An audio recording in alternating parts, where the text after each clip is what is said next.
Hello everyone, my name is Kunal Kumar. तो बच्चों हम स्टार्ट करने वाले हैं अपनी 2024 का बिजनेस स्टैट्स बीकॉम ऑनर्स का क्वेश्चन पेपर। ठीक है, तो बिजनेस स्टैट्स में बेटा लास्ट ईयर जो पेपर आया था वो 2024 वाला पेपर है, उसको हम यहाँ पे डिस्कस कर रहे हैं। ठीक है, तो क्वेश्चन 1, 2, 3, 4, 5 हर क्वेश्चन में ऑप्शन है। तो 1 है 1 का और है, 2 है 2 का और है, 3 है 3 का और है, 4 है 4 का और है, 5 है 5 का और है। ठीक है, तो मैं ये वाले क्वेश्चन डिस्कस कर रहा हूं। अभी मेरी पुरानी वीडियो बनी हुई है जिसमें 2023 के मैंने 4 पार्ट्स बनाए हैं, पूरा पेपर उसमें सॉल्व किया हुआ है। समझ आ रही है? 4 पार्ट्स हैं, पार्ट 1, पार्ट 2, पार्ट 3, पार्ट 4। ठीक है, चारों पार्ट में पूरे के पूरे बेसिकली 5 और 5 ऑप्शन, तो 10 क्वेश्चन हमने उसमें सॉल्व करे हुए हैं।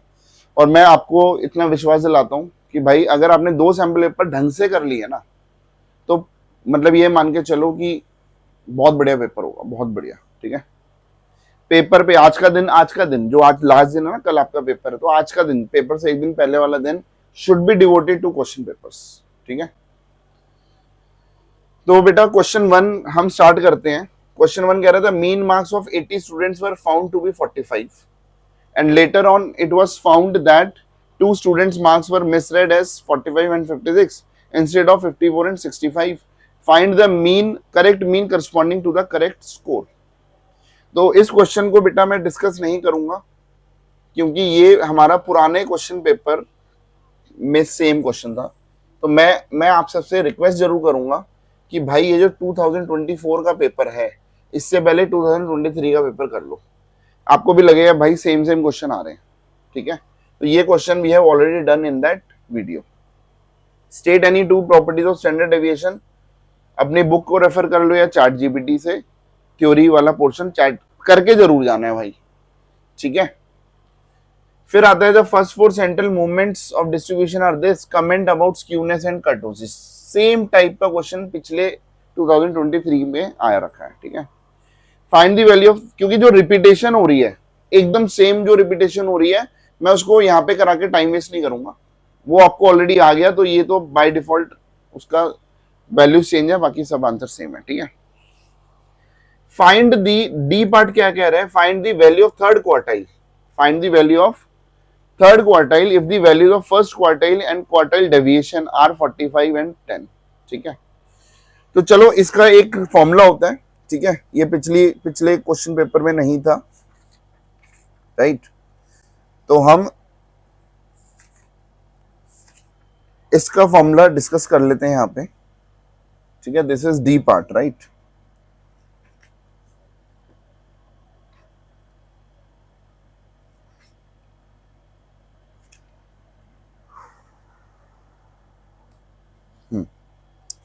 तो भाई इस बार मैं फॉर्मूला इधर ही लिखवा रहा हूँ, क्वार्टाइल डेविएशन, ये डी पार्ट का आंसर लिखवा रहा हूँ। क्वार्टाइल डेविएशन का फॉर्मूला होता है Q3 minus Q1 divided by 2। बस ये फॉर्मूला अप्लाई करना है। तो भाई आपको क्या दिया हुआ, फर्स्ट क्वार्टाइल दिया हुआ है, मतलब Q1 दिया हुआ है, Q1 की वैल्यू डाल दोगे 45, और क्वार्टाइल डेविएशन दिया हुआ है, क्वार्टाइल डेविएशन कितना दिया हुआ है, बाद वाली चीज 10 है ना, तो इधर 10 लिख दोगे, सॉल्व करोगे Q3 आ जाएगा। यही तो कह रहा था भाई, find the third quartile. So if you know the formulas तो मेरे हिसाब से इसमें कोई दिक्कत नहीं आने वाली। ठीक है, तो डी भी बहुत इजी है। सर ई वाला पार्ट बताओ। भाई ई वाला पार्ट भी हमने सेम पार्ट करा हुआ है, सेम पार्ट। ठीक है, ई। ठीक है, तो ई एफ जी यहाँ पे चलते हैं। तो भाई ये जो ई वाला पार्ट है, कह रहा है Y C is equal to this, origin 2015 है, कह रहा है उसको 2020 से शिफ्ट कर दो। सेम क्वेश्चन हमने करा हुआ। ठीक है, तो अगर मैं ओरिजिन को 2020 से शिफ्ट कर देता हूं, ठीक है, तो क्या होगा जरा उसको एक बार देख लेते हैं। ठीक है, ये है ई पार्ट। ठीक है,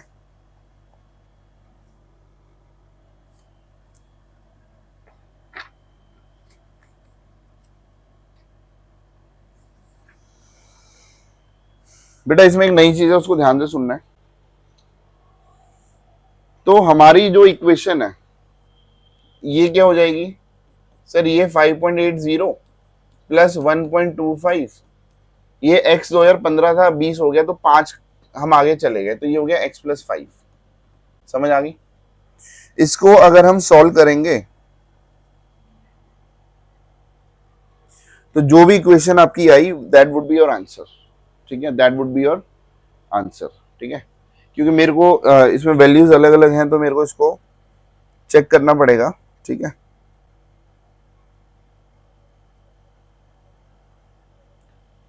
फाइव पॉइंट एट जीरो वाला ना,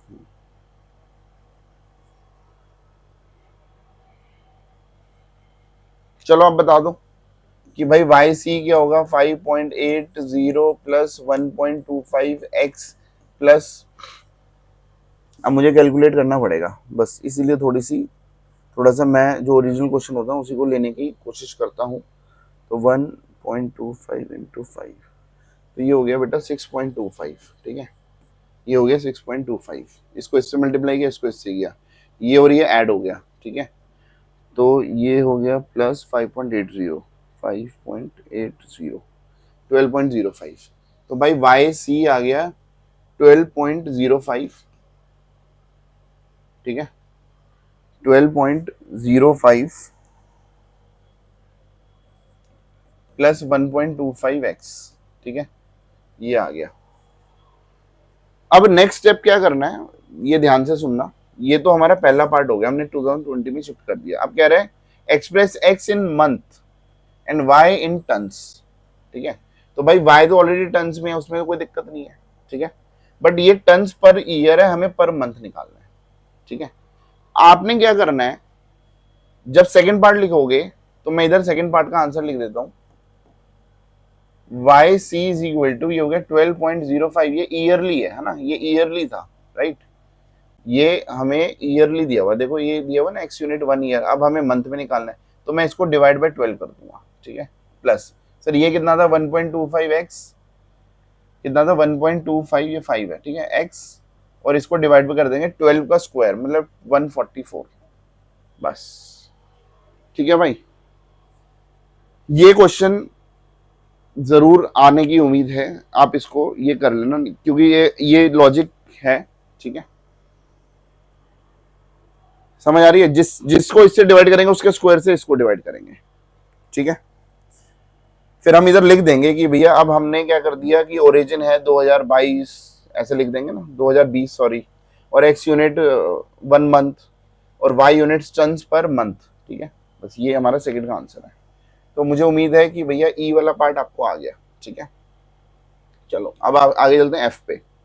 the regression coefficient of regression equation x on y is minus 0.23। ठीक है, and the same for regression equation of y on x। मतलब ये क्या दिया हुआ है भाई, ये पता है क्या दिया हुआ है, मैं इधर ही इसको सॉल्व कराने की कोशिश करता हूँ। ये पुराना पेपर में हमने काफी मेहनत करी थी, सेम चीजें। रिग्रेशन कोएफिशिएंट ऑफ रिग्रेशन, ठीक है, ये रिग्रेशन कोएफिशिएंट क्या दिया हुआ है x on y, तो ये दिया हुआ है bxy, दिया हुआ माइनस 0.23, और byx, y on x दिया हुआ है माइनस 0.66। सेम क्वेश्चन हमने उसमें करा हुआ है। ठीक है भाई, कह रहा है r निकालो, तो भाई मैंने आपको फॉर्मूला बताया था R square is equal to B X Y into B Y X. ठीक है, और इसका रूट में आंसर आएगा, रूट में प्लस माइनस दो आंसर आते हैं क्योंकि ये दोनों आंसर नेगेटिव है, तो जो आर बी है हमारा जो फाइनल आंसर होगा आर बी क्या होगा, नेगेटिव में आंसर होगा। समझ आई? And this we have already done right, तो इसमें कोई टेंशन की बात नहीं है, पुराने पेपर में भी था ये same. Explain the time reversal and factor reversal test under index number. आप चैट जीपीटी से ढूंढ लेना, पढ़ लेना, थोड़ा दिमाग में बिठा लेना। ठीक है, ठीक है, और ये दोनों टेस्ट मैंने आपको अपनी वीडियो में भी समझा रखे हैं। एच वाले पार्ट पे चलते हैं। Arithmetic mean is always affected by extreme values. Theoretical question है, चैट जीपीटी। ठीक है, या आपके पास अगर बुक है तो आप बुक में से सर्च कर लेना, गूगल से सर्च कर लेना। ठीक है, थ्योरी आपको रीड करके जानी है, बट दोनों पेपर की थ्योरी करके जानी है क्योंकि आधी थ्योरी तो सेम ही आएगी। ठीक है, और बाकी थ्योरी थोड़ा सा बना के लिख देना। ठीक है, थोड़ा बहुत भी आता होगा ना तो उसको थोड़ा बाल की खाल निकाल देना। फिर नेक्स्ट आता है और वाला ऑप्शन। नेक्स्ट क्या आता है बेटा? और वाला ऑप्शन। अब जिसने भाई, मैं उम्मीद कर रहा हूँ, पूरी उम्मीद कर रहा हूँ 2024 वही करें जो 2023 एकदम कर चुके हैं, मेरी वीडियो से देख चुके हैं, फिर बिना देखे वो पूरा पेपर कर चुके हैं, उसके बाद 2024 करना है। ठीक है, तो भाई नंबर ऑफ एम्प्लॉइज दिया हुआ है 100 टू 100, एवरेज सैलरी दिया हुआ है, स्टैंडर्ड डेविएशन दिया हुआ है, combined standard deviation, which company shows greater consistency, पुराने क्वेश्चन में ग्रेटर वेरिएबिलिटी हमने देखा था, विच कंपनी पे लार्जर पे पैकेज, ये वाला क्वेश्चन हमने करा हुआ था। ठीक है, तो ये same question we have already done. ठीक है, we have already done this same question. ठीक है, बट फिर भी एक बार मैं जरा इसको निकालता हूं। ठीक है,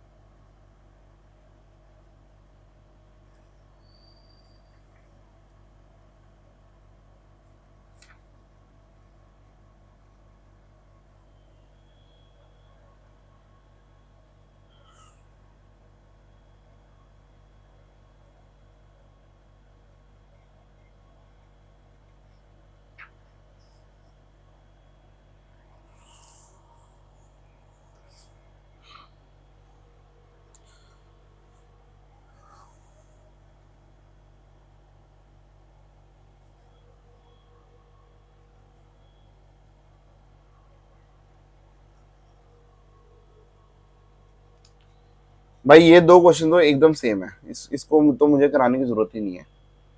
ठीक है, इसको मुझे कराने की जरूरत नहीं है। विच कंपनी पेज लार्जर और which company shows greater consistency, variability और कंसिस्टेंसी उल्टा है। ठीक है, जिसका कोवेरिएंस, ठीक है, जिसका कोफिशिएंट ऑफ वेरिएंस ज्यादा होगा वो ज्यादा वेरिएबल होगा, जिसका कम होगा वो कम वेरिएबल होगा, जो कम वेरिएबल होगा वो ज्यादा कंसिस्टेंट होगा। ठीक है, तो मतलब जिसका कोफिशिएंट ऑफ वेरिएंस कम आएगा वो ग्रेटर कंसिस्टेंसी वाला होगा। तो आपको कोवेरिएंस निकालना है, उसका formula standard deviation upon mean into 100, ये सब दिया हुआ है। ठीक है,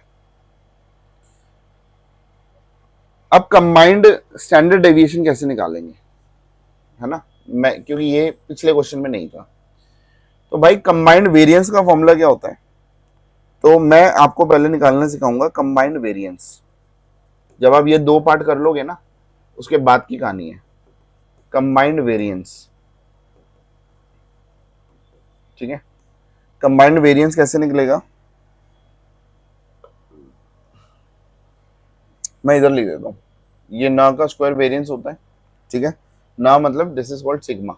ठीक है, n1 into sigma 1 square plus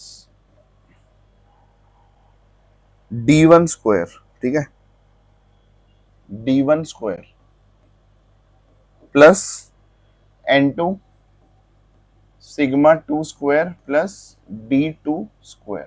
ठीक है, होल डिवाइडेड बाय, अब ये वैल्यू क्या क्या होते हैं बताऊंगा, n1 प्लस n2। तो अगर आपका वेरिएंस आ जाता है तो स्टैंडर्ड डेविएशन क्या होता है, रूट ऑफ वेरिएंस। तो जो आपका आंसर आया, सपोज ये आंसर 25 आया तो इसका रूट कर दोगे तो 5 is your standard deviation which is combined. इसको मैं इसके आगे मैं वर्ड लिख रहा हूँ कंबाइंड, तो कंबाइंड वेरिएंस। ठीक है, वो ये है। सर ये स्टैंडर्ड डेविएशन ऑफ 1 ये तो दिया ही हुआ है, ये दिया हुआ है n1 n2 100 200 ये सब दिया हुआ है। प्रॉब्लम है ये n2 है भाई। ठीक है, इसमें कंफ्यूज मत होना, n2 है। d1 और d2 क्या होता है? ठीक है, तो सर d1 होता है, d1 अगर हम निकालेंगे तो ये हो गया मीन 1 माइनस मीन। ठीक है, ये याद रख लेना, ये इसका फॉर्मूला है। और सर d2 क्या हो गया, सर मीन 2 माइनस मीन। ठीक है, तो सर d1 क्या हो गया भैया, मीन 1 कितना है, सर मीन 1 एवरेज सैलरी ये 1600 है, माइनस ये जो मीन है इसको हम बोलते हैं कंबाइंड मीन। ये वाला जो मीन है, ये जो सिंपल मीन है, ठीक है, इसको मैं बोल रहा हूँ कंबाइंड मीन। ये जो मीन है जिसके आगे कुछ नहीं लिखा, देखो ये इसके आगे भी कुछ नहीं लिखा ना, कंबाइंड है, तो इसको मैं बोल रहा हूँ कंबाइंड मीन। तो सर कंबाइंड मीन हमने पिछले क्वेश्चन में हमने निकाला हुआ है। ठीक है, तो आप कंबाइंड मीन निकाल लोगे। कंबाइंड मीन का फॉर्मूला होता है n1 mean 1 plus n2 mean 2 upon n1 plus m2। तो ये है कंबाइंड मीन, राइट। तो जो कंबाइंड मीन इस क्वेश्चन में आएगा वो 1700 आ रहा है। ठीक है, आप निकाल लेना उस फॉर्मूले से। तो भाई इसमें 1600 माइनस कंबाइंड मीन कर देंगे 1700, तो ये हो गया -100। और सर इधर क्या है, इधर मीन टू कितना है 1750 माइनस 1700, तो ये हो गया 50। समझ आ गई? ठीक है बेटा, चलो तो ये हमारे पास D1 और D2 आ गया। अब सर D1 का स्क्वायर क्या हो गया, वो तो बस वैल्यू डाल दो, -100 का स्क्वायर, 50 का स्क्वायर। तो मुझे उम्मीद है कि भैया ये चीजें आपको समझ आ गई होंगी। ठीक है, जिसने पहला पेपर ढंग से करा ना भाई, उसको समझ आ गया होगा। और अगर आपने पहला पेपर नहीं करा और दूसरा पेपर करने का टाइम नहीं है, तो मेरी सबसे मतलब मेरी आपसे हाथ जोड़ के रिक्वेस्ट है कि भैया पहला पेपर ही कर लो बस, फिर दूसरे पेपर को छुओ मत। ठीक है, पहला पेपर और दो हो गए तो भैया बहुत बढ़िया। ठीक है, चलो ये हो गया आपका ए पार्ट, राइट। अब आता है B part. A box of 100 gaskets contain 10 with type A defect, 5 gaskets with type B defect, ठीक है, and 2 gaskets with both types of defect. Find the probability। भाई ये कंडीशनल प्रोबेबिलिटी वाला क्वेश्चन है। Gasket to be drawn has type B, इसकी probability निकालनी है कि बी टाइप का डिफेक्ट होगा under the condition that it has type A defect. ठीक है, तो भाई ये गिवन है कि इसमें ए वाला डिफेक्ट, समझ आ रही है?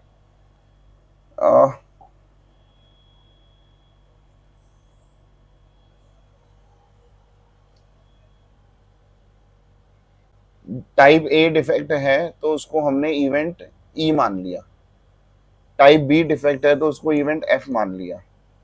ये टू वाला क्या है, विद बोथ है तो ई इंटरसेक्शन एफ हो गया। ठीक है, तो बताओ मुझे क्या निकालना है, बी वाला निकालना है। तो बी का मतलब एफ, तो मुझे प्रोबेबिलिटी ऑफ एफ निकालना है when E has already occurred, when E has already occurred. समझ आ गई? मतलब ए हैज ऑलरेडी अकर्ड, तो इसका फॉर्मूला क्या होता है, probability of F intersection E divided by probability of E. F intersection E की प्रोबेबिलिटी क्या होगी सर, 2 है तो 2/100। ठीक है, तो इसकी प्रोबेबिलिटी होगी 2/100।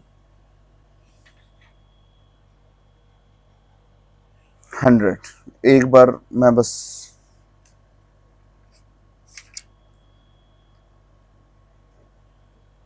अब पी है ना,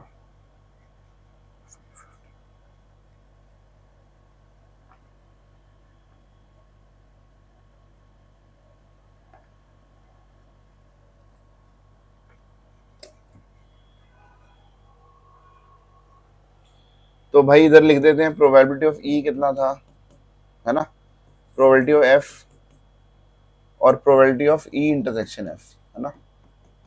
पहले हम ये लिख देते हैं ना, प्रोबेबिलिटी ऑफ ई क्या है सर 10/100।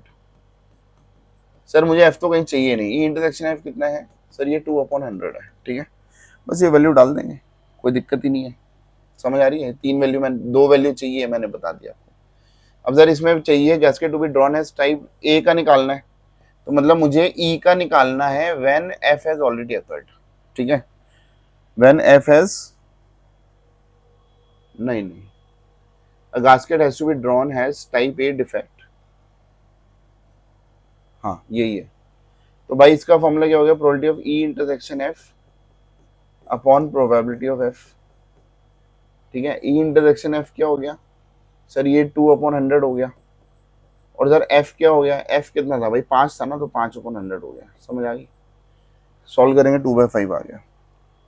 मतलब ये बी सेकेंड पार्ट ये समझ आ रहा है ना?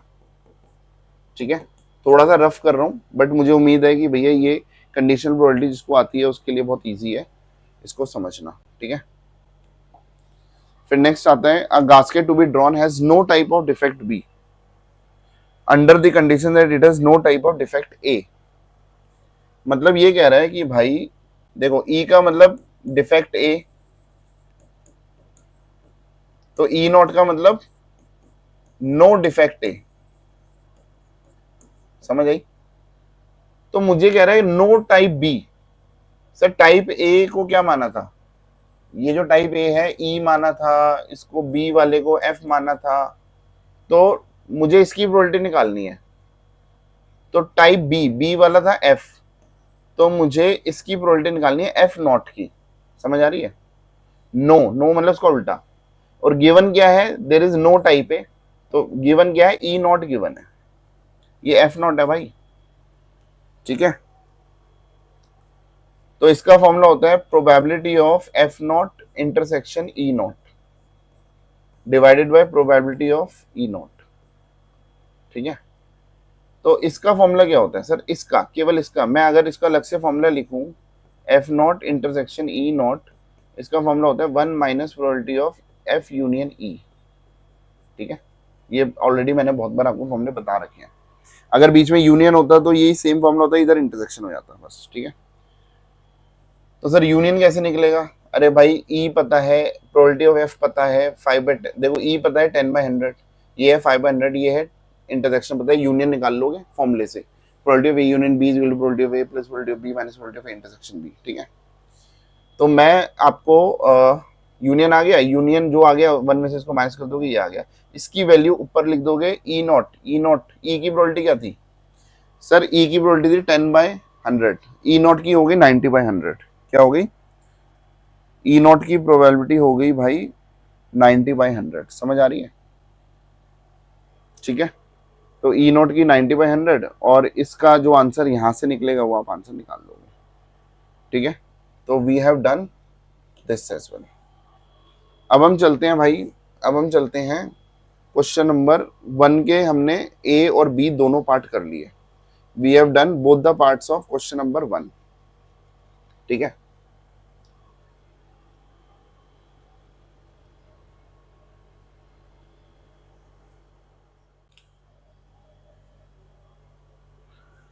हाँ जी बच्चों, तो बेटा क्वेश्चन नंबर 2 का ए पार्ट हम पढ़ते हैं। Following is the distribution of marks obtained bye 100 students in statistics paper and marks more than, ये ऐसे दिया हुआ है और ये दिया हुआ है, ठीक है।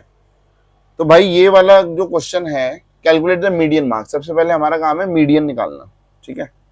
तो चलो इस डेटा को हम लिख लेते हैं।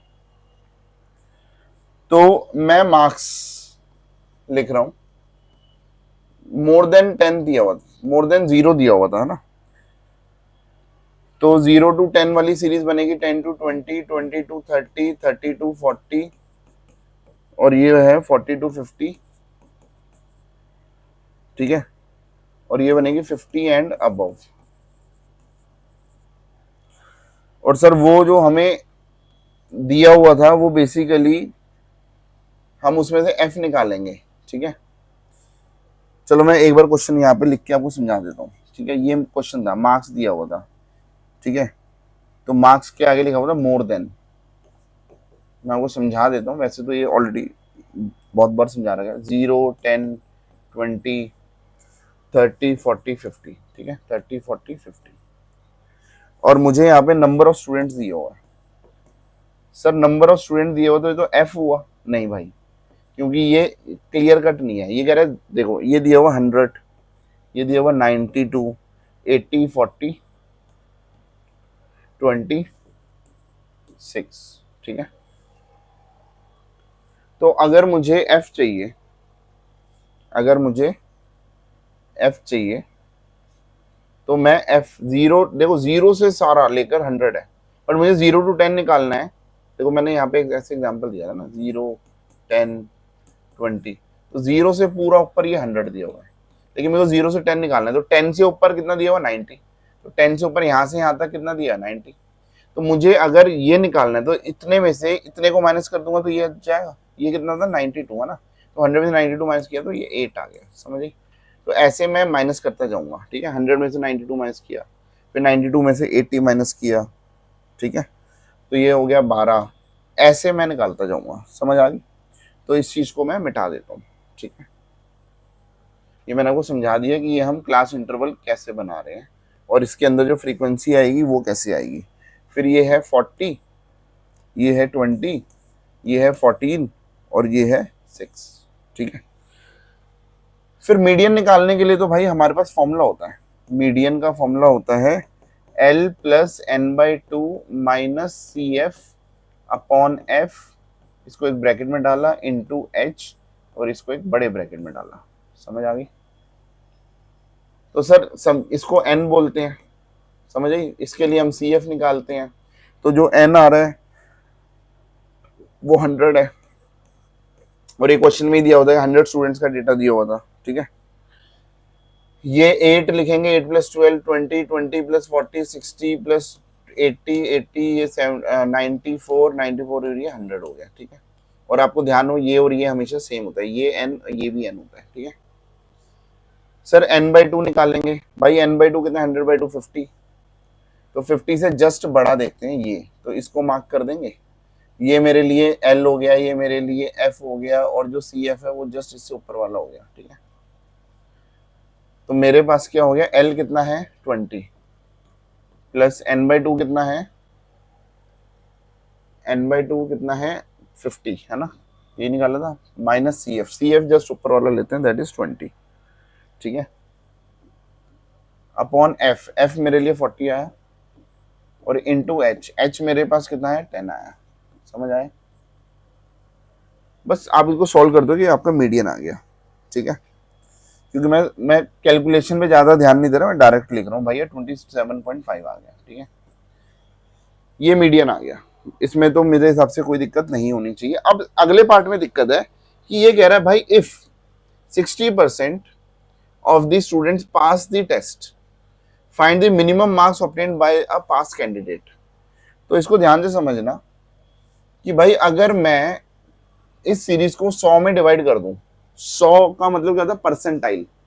अगर मैं 10 में डिवाइड करता तो क्या था, डिसाइल। 4 में करता तो क्वार्टाइल, समझ आ रही है।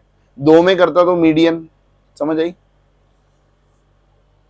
ठीक है। तो ये कह रहे हैं अगर 60% वाला पास होता है, मतलब अगर मैं इसको डिवाइड करूं, ठीक है, तो सपोज ये 40 है ना, यहाँ पे 40% हो गया, तो ये वाला बच्चा पास होता है, तो इसमें जो मिनिमम पास वाला है वो कितने मार्क्स लेके आएगा, तो मुझे ये निकालना है, समझ आ रही है। ये क्या है, 40% आई, ये P40 है, मतलब मैंने पूरी सीरीज को 100 में डिवाइड कर दिया, तो उसमें 60 वाला पास है, तो मतलब 0 से 40 वाला फेल है, समझ रहे, 0 से 40 से कम, मतलब 39.9 वाला फेल है, 40 वाला पास है, मतलब 40 से 100 60 हो गए ना। तो मुझे P40 निकालना है, ये इसका कंसेप्ट है। सर जब P40 अगर हमें निकालना है तो भाई वो मीडियन का ही भाई होता है, समझ आ रही है। मुझे P40 निकालना है, तो P40 का मतलब मीडियन का भाई। तो सर मीडियन के भाई में हम क्या करेंगे, भैया फॉर्मूला हो जाएगा L प्लस 40% है, तो ये 40N/100, समझ आई, बस ये चेंज हो जाएगा, minus CF upon F into H, बस फॉर्मूला सब सेम रहेगा। सर 40N/100 हम निकालते हैं, इसी को देख के करते हैं ना हम, जो कोई भी मार्क करते हैं, तो मैं इसको दूसरे पेन से मार्क कर देता हूं, ये निकाला मैंने 40N/100, ठीक है। तो सर ये कितना आया, सर 40 इंटू N कितना है, N 100 है, नीचे भी 100 है, तो ये कट गया तो 40 आ गया। तो हम 40 से जस्ट बड़ा देखेंगे, क्या देखेंगे, 40 से जस्ट बड़ा। तो सर 40 से जस्ट बड़ा तो यहाँ पे 60 आ रहा है, तो बेसिकली इसके लिए भी हम यही मार्क कर रहे हैं, और सेम इसके लिए भी L भी यही आएगा, F भी यही आएगा, और CF भी 20 होगा। तो मैं इसको सॉल्व करता हूँ, L कितना है 20, L 20 है ना, प्लस ये इसकी वैल्यू कितनी आई थी, सर इसकी वैल्यू 40 आई थी, तो यहाँ पे मैं 40 पुट कर रहा हूँ, माइनस CF, सर CF इसमें 20 आया, अपॉन F, इसमें भी F 40 आया था, इंटू H मेरा 10 ही है, समझ आई।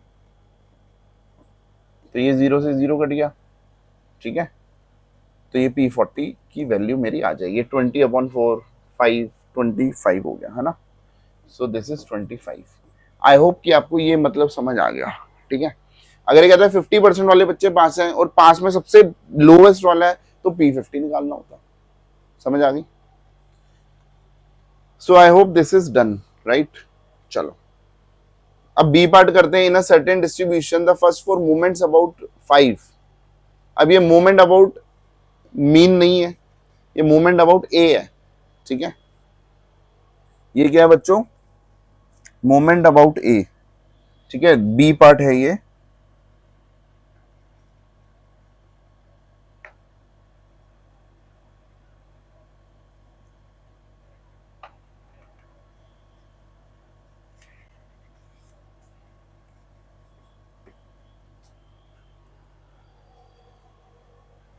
ठीक है। तो जब मोमेंट्स अबाउट आर्बिट्री पॉइंट होता है तो बेटा उसको हम बोलते हैं μ1 डैश, μ2 डैश, डैश से डिनोट होता है, ठीक है। ये मेरी मोमेंट्स वाले वीडियो में आपको मिलेगा μ1 डैश, μ2 डैश, μ3 डैश और μ4 डैश, ये 4 हमें दिए हुए हैं, ठीक है। ये कितना दिया हुआ है सर? 2, 20, 40 और 50। हमें first for moment about mean निकालना है, ठीक है। तो भाई मुझे बेसिकली निकालना क्या है, ये कह रहा है μ1 निकालो, μ2 निकालो, μ3 निकालो और μ4 निकालो। जो μ1 होता है वो हमेशा 0 होता है, μ1 इज ऑलवेज 0, ठीक है। और भाई मेरी उस वीडियो में मैंने आपको ये क्लियरली बताया हुआ, μ2 का फॉर्मूला होता है μ2 डैश माइनस μ1 डैश का स्क्वायर, μ1 डैश का स्क्वायर, समझ आई? तो μ2 डैश भी पता है, μ1 डैश भी पता है। सर μ3 का फॉर्मूला क्या होता है, ठीक है, इसको ये हो गया μ3 dash minus 3 μ2 dash μ1 dash plus 2 μ1 dash का क्यूब, समझ आई? अब सर ऐसे μ4 का भी फॉर्मूला बता दो, तो भाई μ4 का मैं इधर फॉर्मूला लिख देता हूँ, समझ आ रही है, ताकि कंफ्यूजन ना हो। μ4 डैश का, तो इसका सॉरी μ4 का डैश नहीं डालेंगे, ठीक है। मुझे μ4 का फॉर्मूला डैश वाले से निकालने का क्या फॉर्मूला होता है, μ4 dash minus 4 μ3 dash μ1 dash plus 6 μ2 dash μ1 dash का स्क्वायर माइनस इसके आगे है माइनस 3 μ1 डैश की पावर 4। ये फॉर्मूले ऑलरेडी मैंने मूवमेंट वाले वीडियो में आपको बता रखे हैं, तो ये कुछ नहीं है भैया, मुझे डैश डैश तो सारी चीजें गिवन है, वैल्यू डालूंगा, μ1 μ2 μ3 μ4 आ जाएगा, ठीक है। अब उसके बाद क्या कह रहा है ये क्वेश्चन, ठीक है, आप ये लिख लो। उसके बाद क्वेश्चन कह रहा है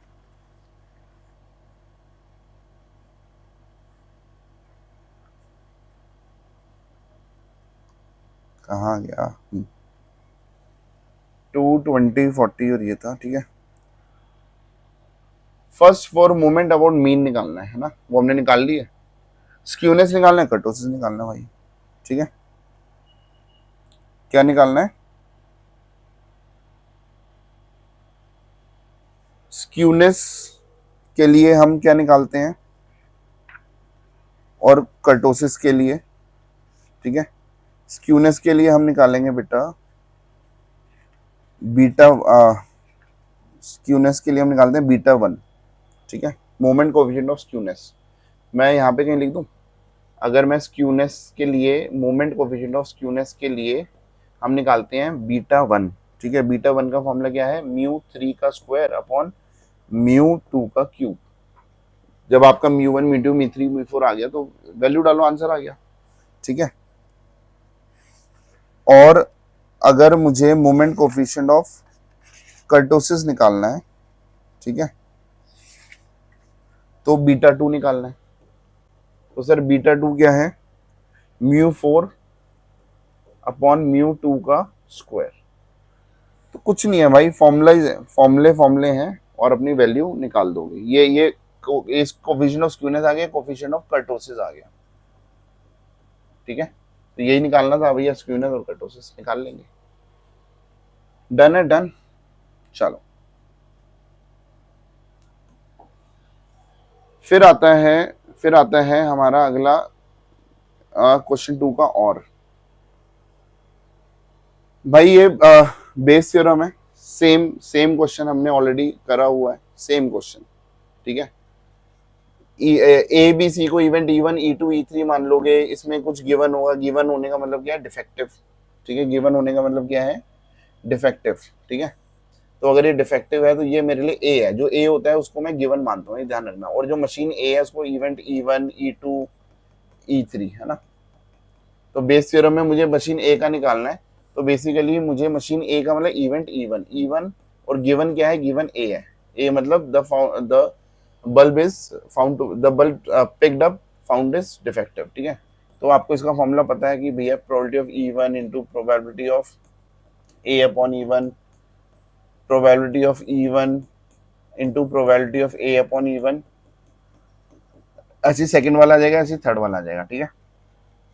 सर E1 की प्रोबेबिलिटी क्या है, सर ये दी है 40 अपॉन 100, E2 की है 35 अपॉन 100, E3 की है ये probability of A upon E1। अगर E1 गिवन होगा तो उसमें A बोल्ट आने की प्रोबेबिलिटी है 4%, तो A अपॉन E1 ये है, A अपॉन E2 ये है, A अपॉन E3 ये है। सारी वैल्यूज आपको डायरेक्टली दी हुई है, इसमें कोई टेंशन नहीं है, ठीक है। सर B का निकालना है तो B में E2 अपॉन A हो जाएगा। Sir it is produce by machine A और B, ठीक है। तो जो दोनों आपने आंसर निकाला उसको ऐड कर देना, कोई दिक्कत ही नहीं है, ठीक है। या सी का निकाल लो, जो आंसर आया सी का, जो आंसर आया ना E3 अपॉन A का आंसर निकाल लो, जो उसका आंसर आएगा उस 1 में से सी वाला माइनस कर दो तो A और B वाला आ जाएगा। समझ आ गई, ठीक है। अब उसके बाद चलते हैं भाई इसके बी पार्ट पे, ठीक है। ये ऑलरेडी पिछले क्वेश्चन पेपर में ही था, कोई टेंशन नहीं है। A salesman makes a sale on an average to 30% of the customers he contacts. If 5% are contacted today, find the probability that he could not make sale to exactly 3 customers, ठीक है। चलो ये वाला question है, ठीक है। Question 2 का B part है, राइट।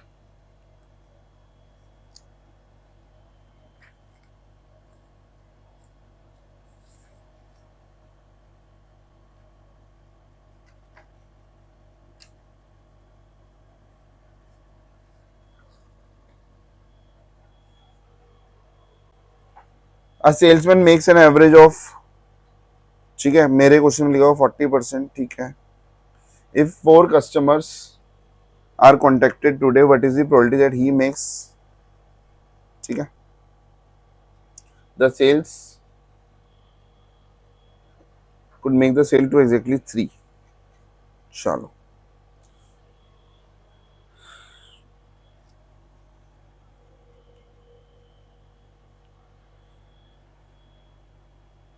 भाई ये बाइनोमियल डिस्ट्रीब्यूशन का क्वेश्चन है, तो मैं इस क्वेश्चन को यहाँ पे सॉल्व कराता हूँ, ठीक है। ये बी वाला पार्ट मैं सॉल्व करा रहा हूँ, ध्यान से सुनना, ठीक है।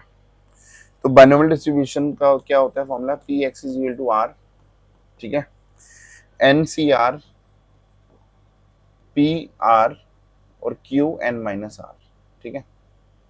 अब जो ये मेरा पहला वाला पार्ट है, ठीक है, कुड नॉट मेक सेल, तो इसका मतलब पहला वाले पार्ट में P X is equal to 0 निकालना है।